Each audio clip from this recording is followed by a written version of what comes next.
There are numerous master swordsmen, but some of them happen to be teenagers who are very reckless.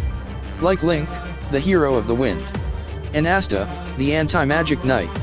There are numerous incarnations of Link, so for this battle, we'll be using the Breath of the Wild version.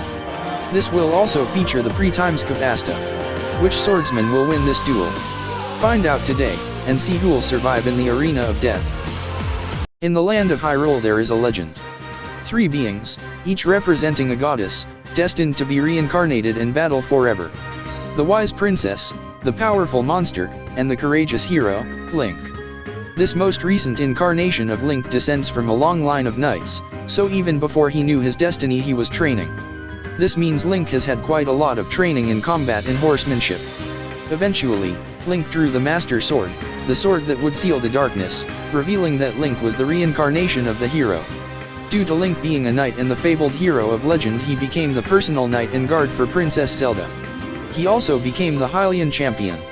The other champions were Derek, Urbosa, Rivali, and Mipha. Zelda envied how easily he had achieved his destiny, meanwhile she had struggled her whole life to try and unlock the sealing power. After a bit of traveling and an attempted assassination, Zelda began warming up to Link. But she still could never access her sealing power, and that was going to prove very unfortunate. Ganon had returned. And he was ready. Ganon turned the Guardians against Hyrule, sent blights to kill the champions, and unleashed a massive amount of monsters. Even Link was overwhelmed and he, well, died. Luckily Zelda had 2 Sheikah take Link to the Shrine of Resurrection. She also discovered her magic power. For 100 years she battled Ganon, kept him contained to Hyrule Castle, while Link recovered. When Link finally awoke he had no memories. Thanks to guidance of Zelda and her Sprit Dad, Link learned that he would have to defeat Calamity Ganon and once again help seal the darkness. But Link would need some new weapons, gear, and abilities if he were to save the world. Luckily one of his most versatile items was waiting for him the second he woke up. The Sheikah Slate is an ancient iPad with multiple properties designed to help him along his journey. It has a nifty map, a scope, a clock, a thermometer, and a couple other boring abilities. What really makes the Sheikah Slate cool are the runes. The first rune is the Remote Bomb. Remote bombs can be spherical or cube shape and they emit a large blast. Link can upgrade the bombs to be stronger and recharge faster. He can have both type of bombs out, but only one of each. Furthermore, while the bombs are good at knockback they don't have too much power behind their blasts. The second rune is Magnesis. It's basically the power of Magneto. Link can control metal. He can use this rune to injure enemies, move large pieces of metal, make bridges, solve puzzles, dig up treasure, grab weapons, and even fly. The next rune is Stasis. It stops the flow of time for an object. Basically the object will stay frozen in place. When upgraded the rune allows kinetic energy to be stored and then get released when stasis is over. Furthermore, enemies can get frozen for up to 5 seconds, but strong enemies will only get frozen for 1.5 seconds. God, there are a lot of runes. Well, Cryonis freezes waters into pillars. These ice pillars can be used to travel, move objects, or act as shield walls. Only 3 ice pillars can exist at a time however. Cryonis can also stop some of the attacks of Water Blight Ganon. The penultimate rune is the Camera. And it's a camera, it helps Link get his memories, but yeah, not much more to say. And finally the best rune there is Master Cycle 0. In which it summons a motorcycle. Unless you run out of fuel this baby stops for no one. It rams through enemies, goes up steep incline, and can be driven off a cliff. Link can do anything he can on a horse on the Master Cycle 0.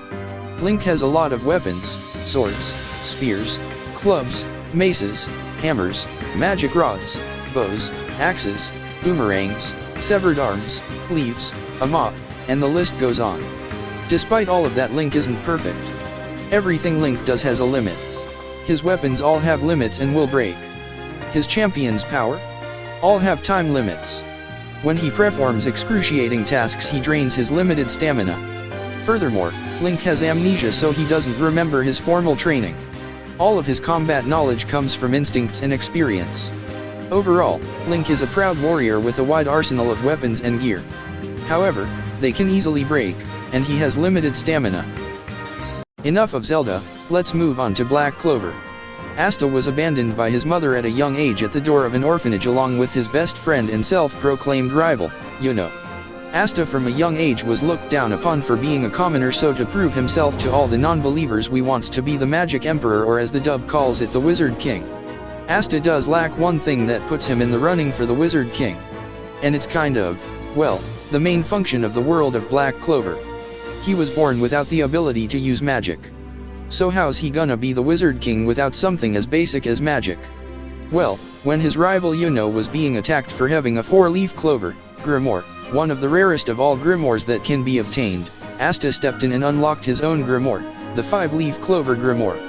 And after going through the Magic Knight exams, he joins the Black Bulls, and using his anti-magic, he's making sure that he's gonna become the Wizard King. Asta is always determined to prove people wrong and show that he's got what it takes to be the Wizard King. Asta wields a special ability called anti-magic. With anti-magic it counters all forms of magic. Kind of like in Yu-Gi-Oh, where you can negate the effects of monsters or negate battle damage. With skills like his Bull Thrust, Mirror Slashes, Black Divider, and Black Meteorite, Asta can give any of his enemies a run for their money, and possibly their girlfriend too. Asta is very durable, being able to take hits from Licht, when it was hard for even his captain Yami to do so. Licht was able to do Yami some serious damage. Yami was able to take hit from Veto. So if Asta was taking hits even Yami was struggling to take, that should prove how strong he is. As a reminder, this is pre-time skip Asta. Asta is also very fast. He's been proven multiple times in the manga to move faster than light. I mean, Asta stopped Fana's attack before she even launched it. Fana didn't even have time to react before Asta attacked with his sword. Asta doesn't show a lot of mercy when it comes to life and death. Sure, he wouldn't kill on purpose, but Asta doesn't hold back when he knows there's a chance of dying. Asta also changed swords fast enough to show after images.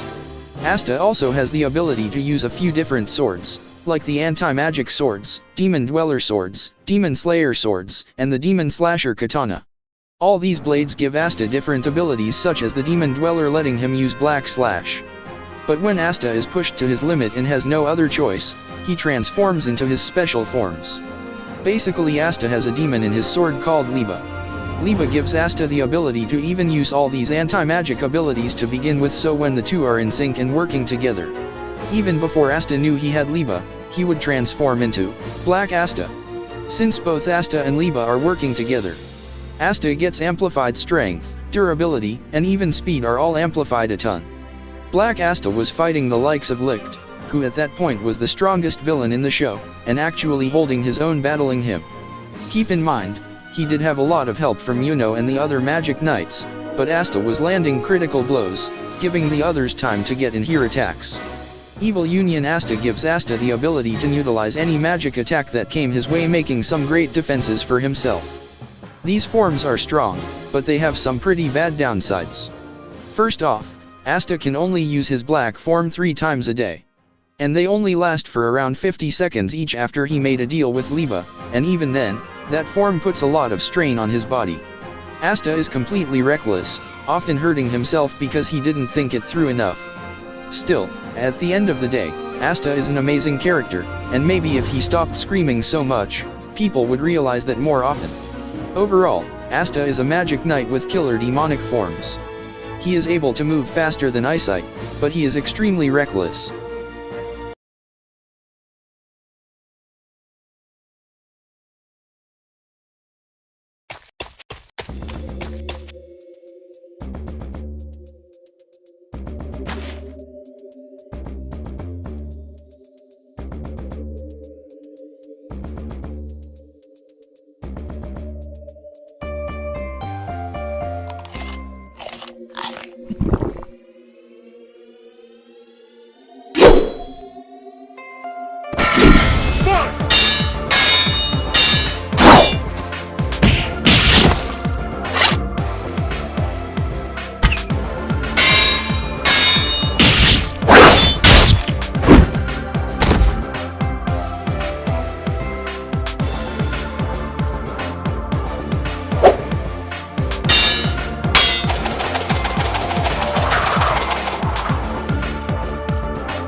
I guess Link's courage only got him so far. Link may technically have more experience, but Asta had the edge in nearly every other category. The truth is that Link and Asta have a lot in common. They're both skilled swordsmen, they both have either magic or anti-magic, they're both very reckless. But Asta is far more powerful and has greater hexes.